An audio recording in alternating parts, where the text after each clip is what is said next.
Back in Season 3, which you can find the videos for right up here, we were pretty intentional about trying to ensure that at least a quarter of our content catered to our vegan and vegetarian friends. And while we haven't been quite so intentional about that this season, what with pizzas, pot pies, steak, etc., it's still important to me that people with all different diets can come to this channel for great content. So, with that in mind, this week we're going to be using a Mediterranean flavor profile to whip up a zucchini and hummus panini and serve it alongside a pasta salad that, unlike its mayonnaise-based brothers and sisters, hopefully won't leave you feeling too distended after a few spoonfuls.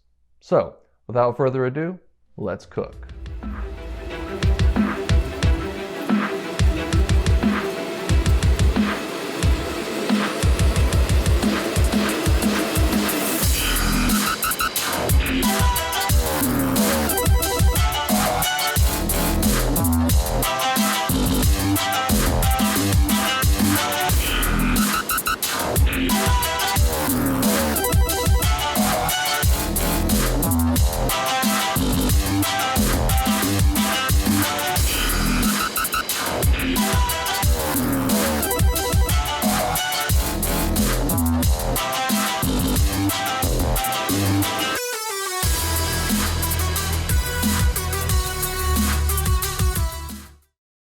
Begin by cooking your pasta of choice per the package directions in heavily salted water.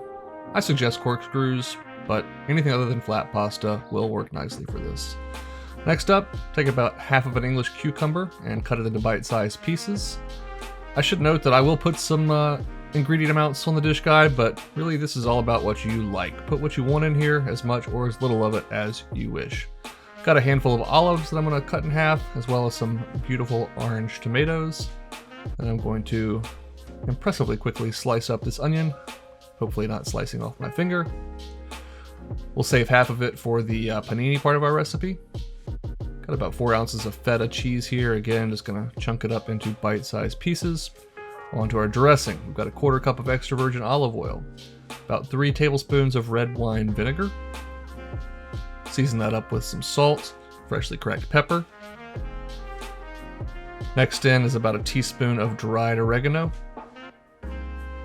followed by a pinch of red pepper flakes. That's totally optional. The juice of half of 1 lemon. Try and be careful not to get the seeds in there. For a little bit of sweetness, I'm putting in a teaspoon worth of honey, 2 cloves of minced garlic, and 4 to 6 ounces of non-fat Greek yogurt. Stir or whisk everything to combine. Obviously this has dairy in it, so it's not vegan, but you can certainly modify this to make it so. I'll put some notes on that in the dish guide as well, but it is vegetarian at least. Tear in a little bit of fresh dill. I hate the way it gets caught in my whisk, so I just like to spoon it in at the end and taste for flavors and seasoning. This was good to go. Drain your pasta and stir your vegetables into your dressing. Try and get everything nice and well combined.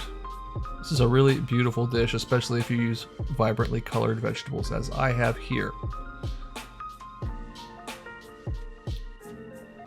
Go ahead and get your pasta in, and you're going to stir everything to combine.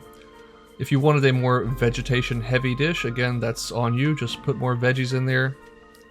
Once you've got everything combined, add your feta in. It'll break apart if you add it too early. Your pasta salad is done. You could eat this warm or stick it in the fridge. Onto our panini. Go ahead and top and tail some zucchini, and then go ahead and cut them into about 1/4 inch planks. Cut up 1 to 2 Roma tomatoes into thin slices, and take the other half of our red onion and slice it thinly as well. Our prep work is now essentially done, so we can move on to the only cooked component of this, which is our zucchini. Get that into a pan with about a tablespoon of olive oil, season it up with salt and pepper, and we're just trying to get a little color on it here. We don't really want to blast it and get it all soft and soupy. We want some texture and bite on it still. So 2 or 3 minutes on one side, flip it 2 or 3 minutes more, and as soon as it's brown and tender, get it out. Go ahead and turn that pan off, but leave it there. We're going to come back to it. I'm using a ciabatta roll for this. It's totally not traditional, and this technically isn't even a panini, but look, it tastes good, it looks good, and so that's why I'm doing it. Put a little bit of Munster cheese down, a nice smear of Grey Poupon or your mustard of choice. Shingle on as many pieces of zucchini as will comfortably fit on your bread of choice. Same with the tomatoes, a few red onions, and then I'm using some roasted red pepper hummus. You could use any flavor that you like, but I think that roasted sweet red pepper plays really nicely with the Dijon. Smear that over every corner of your top bun or slice, and then crown this bad boy. The last thing we need to do is smush it down a little bit and panini-ify it, if that's a word. So put it back into that pan over medium-high heat again. Push down until you've got a nice golden brown crust on the bottom. Should take about 3 to 4 minutes. Give it a flip carefully and confidently. And because that side is now hot, use a spatula or some utensils to help you move it around in the oil and smush it a little bit more. Don't press too hard though, we don't want to squeeze everything out. After about another 3 minutes, make sure you've got some nice color on that top side, repair any damage done in your flipping, and get it out. I've plated up some of our pasta here, and go ahead and cut the sandwich, please, not your fingernail, that'll grow back. And a serrated knife here is really the only choice. It's just gonna rip everything apart if you don't use a serrated knife. Look at that beautiful cross section. Got vibrant colors, totally healthy dish, totally satisfying dish that for some reason I didn't film myself eating. So just enjoy this little bit of food porn right here and the photography. I hope you'll give this dish a try and let me know what you think. As always, thanks for watching.